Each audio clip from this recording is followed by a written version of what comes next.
जय भीम साथियों, आज आपको ऐसी कहानी से रूबरू कराऊंगा। आज आपको ऐसी सच्ची कहानी से रूबरू कराऊंगा जिसको सुनकर आप ये सोचने पे मजबूर हो जाएंगे कि कैसे हमारे मसीहा ने, हमारे रहबर बाबा साहेब डॉक्टर भीमराव अंबेडकर ने व्यवस्था परिवर्तन की लड़ाई लड़ी होगी। जो कहानी मैं आपके सामने पेश करने जा रहा हूं, ये एकदम सच्ची कहानी है, किसी व्यक्ति के ऊपर बीती हुई कहानी है। ये वो कहानी है कि अगर आपके अंदर दिल होगा तो आप सोचने पे मजबूर हो जाएंगे कि कैसे बाबा साहेब ने वो जातिगत व्यवस्था को बदला होगा, वो जातिगत तंज, वो गुलामी बाबा साहेब ने कैसे छुड़ाई होगी। जरा गौर से सुनिएगा इस कहानी को और ज्यादा से ज्यादा शेयर भी कीजिएगा ताकि सभी लोगों को बाबा साहेब की सच्ची कहानी पता लगने पाए। बाबा साहेब बहुत छोटे थे। एक समय की बात है कि बाबा साहेब की उम्र मात्र 5 साल थी और बाबा साहेब जब 5 साल के थे तो बाबा साहेब की मां भीमाबाई तबीयत बहुत नासाज थी और उस छोटी सी उम्र में बाबा साहेब को उनकी मां छोड़कर चली गई। इस दुनिया से बाबा साहेब को उनकी मां छोड़कर चली गई। मात्र 5 साल की उम्र थी। आप सोचिए कि किसी बच्चे के सर से अगर मां का साया उठ जाए तो क्या वो अच्छे से अपने जीवन को जिएगा? क्या उसे वो प्यार मिल सकता है जो मां प्यार देती है? मात्र 5 साल की उम्र थी साथियों। ध्यान से सुनिएगा जो मैं कहना चाह रहा हूं। 5 साल की उम्र थी। पिता सूबेदार रामजी सकपाल जी, उनके मन में यह बात आई कि अब मेरे बेटे भीमा की उम्र हो चुकी है पढ़ाई की। शिक्षा, जिसको हम बोलते हैं कि शिक्षा जन्म सिद्ध अधिकार है, तो बाबा साहेब के पिता बाबा साहेब को एक स्कूल के अंदर दाखिला करवाने के लिए लेकर पहुंचे। स्कूल के अंदर गए, प्रिंसिपल ऑफिस में पहुंचे तो प्रिंसिपल बाबा साहेब को देखकर बहुत खुश हुआ कि बहुत छोटा सा बच्चा, गोल मटोल सा और दिखने में बहुत सुंदर था। तो प्रिंसिपल बहुत खुश हुआ और उसने फॉर्म निकाला, पर्चा निकाला और बाबा साहेब का दाखिला करने के लिए वो फॉर्म भरने लगा।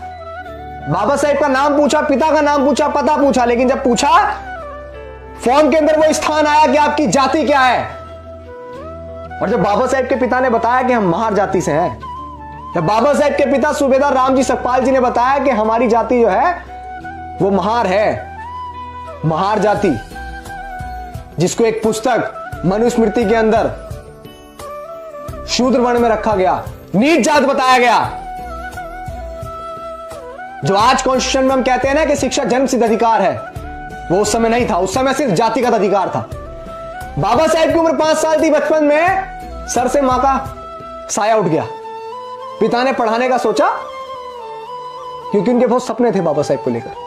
पढ़ाने को सोचा तो जब पता लगा प्रिंसिपल को कि वो बच्चा जो बहुत अच्छा दिखने में था लेकिन वो महार जाति से था, उसका ये कसूर है क्योंकि वो नीची जाति से था, यह उसका कसूर है, इसीलिए उसे विद्यालय में दाखिला नहीं मिलेगा, और उसका फॉर्म फाड़कर, फेंक कर और स्कूल के चपरासी को प्रिंसिपल ने आवाज मारकर बुलाया और बाबा साहेब को और उनके पिताजी सूबेदार रामजी सकपाल जी को धक्के मारकर स्कूल से बाहर निकलवा दिया। सिर्फ किस लिए? क्योंकि वो जाति से महार जाति के थे। आप सोचिए, वो छोटा सा बच्चा कोई और नहीं, हमारे रहबर थे, हमारे मसीहा बाबा साहेब डॉक्टर भीमराव अंबेडकर। जरा सोचिए कि उस बच्चे पे क्या बीती होगी। बचपन में सर से मां का साया हट जाता हो, सिर्फ मात्र 5 साल की उम्र में। जाति से महार थे तो नाई बाल भी नहीं काटता। बहुत सारी चीजें झेली बचपन में, जो प्यार मिलना चाहिए था वो प्यार नहीं मिला।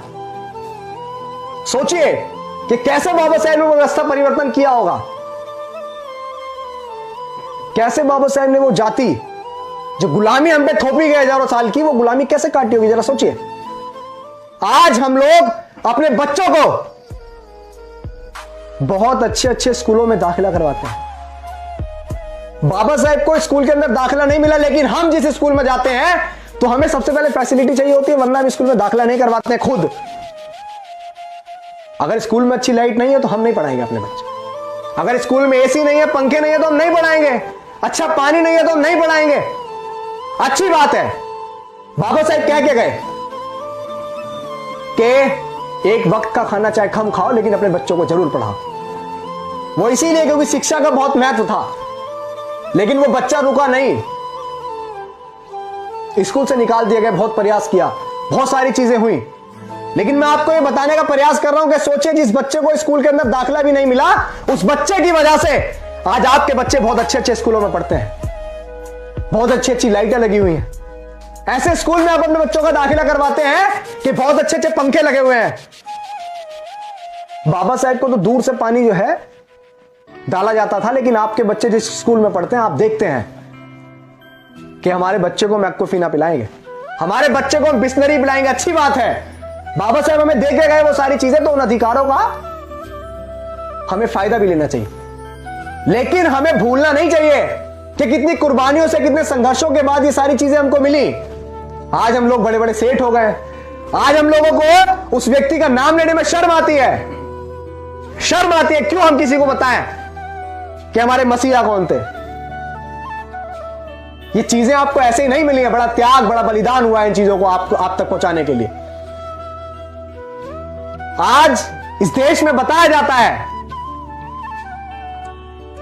कि पेट्रोल पंप पे काम करने वाला व्यक्ति इस देश का सबसे अमीर इंसान बना, और बहुत कम पढ़ा लिखा व्यक्ति क्रिकेट का भगवान बना। लेकिन इस चीज को चीख चीख के नहीं बताया जाता कि क्लासरूम के बाहर बैठकर पढ़ाई करने वाला बच्चा, जिसको 5 साल की उम्र में सिर्फ जाति के नाम पर उसे स्कूल से बाहर निकाल दिया गया, वो बच्चा इस देश का संविधान निर्माता बना। ये कभी नहीं पढ़ाया जाता है। क्यों?